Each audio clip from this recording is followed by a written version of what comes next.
timu y'umupira gw'ebigere ya district Ibanda etungira obusinguzi bwayo bw'okubanza obwiri kusinga bisingiro na goli ibiri ahari emwe omu mpaka za Ankole Cup omuzaano oguzanirwa aha kishayi kya Kaberebere.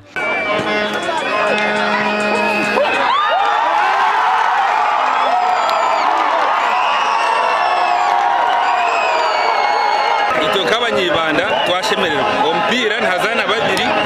ntatekwa kugira yasinga na yasinga so first match tukakora draw na bwezu ato twatera isingiro Ibanda timu y'Ibanda hateri organized teri timu ezizimutire bamanya abantu bona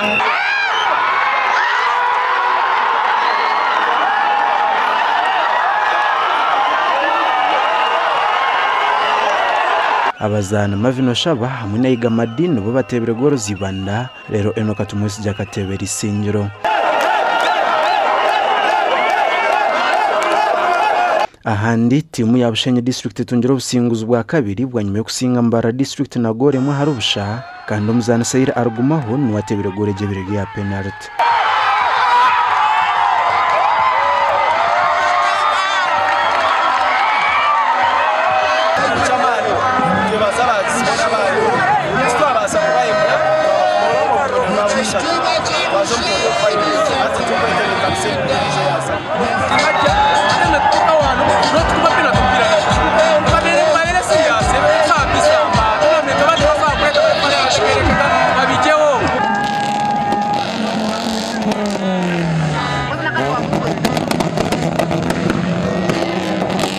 Shema yiyongere gukora kubibwa nyuma yo kugwa kikazi na Kiruhura hatino tebire mugenzi we umuzano guzanirwa kishayi cya Kashonyi Secondary School.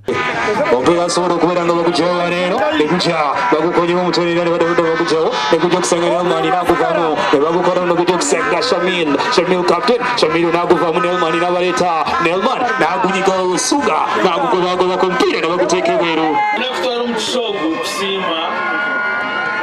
organizers ba Ankole tournament